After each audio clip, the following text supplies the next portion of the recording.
Assalamualaikum warahmatullahi wabarakatuh. Kami dari kelompok 5 ingin menjelaskan tentang manfaat sejarah lisan. Berikut. Yang pertama kita akan menjelaskan apa itu sejarah lisan. Sejarah lisan adalah sejarah yang datanya didapat dari sumber lisan. Sumber lisan adalah sumber sejarah berupa tuturan yang tidak tertulis, di mana sumber tersebut mengandung seluruh informasi yang dapat dijadikan sebagai dasar untuk merekonstruksi atau menyusun kembali peristiwa masa lalu. Sejarah lisan memiliki 3 manfaat paling penting. Yang pertama, membantu mengungkapkan peran wong cilik. Dengan menerapkan metode sejarah lisan, kita bisa mewawancarai orang-orang tua di pedesaan yang dahulu terlibat dalam perang revolusi. Kita bisa memberikan pertanyaan di seputar zaman revolusi, seperti kondisi desa waktu itu, pejuang-pejuang yang singgah, dan apa yang diberikan dengan data narasumber dan waktu wawancara. Ada setelah dirangkai dengan fakta peristiwa-peristiwa yang lain, tuliskan tentang peran rakyat pada masa revolusi bisa melengkapi cerita kita tentang episode revolusi kemerdekaan. Yang kedua, mengungkapkan peristiwa-peristiwa kontemporer.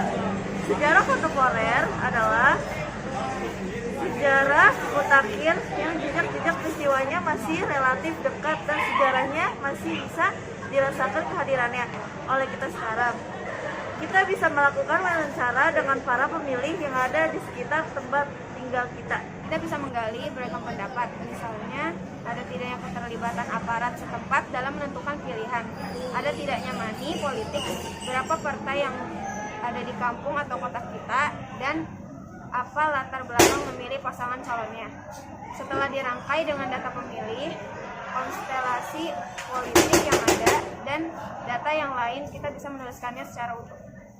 3. Menyempurnakan tulisan biografi. Dengan menggunakan penelitian sejarah lisan, kita menggali informasi yang dimiliki oleh seseorang tokoh yang pernah terlibat dalam sebuah peristiwa sejarah, beragam kebiasaan, kondisi lingkungan sekitar saat ia kecil, dan sisi-sisi yang unik dari diri seseorang tokoh bisa diungkap melalui wawancara.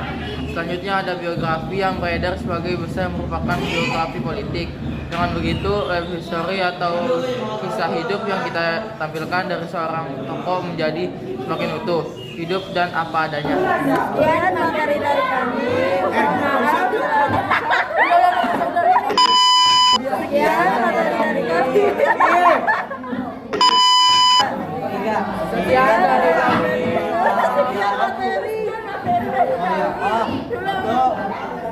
Hitung dulu biar lama. 1, 2, 3. Sekian dari kami.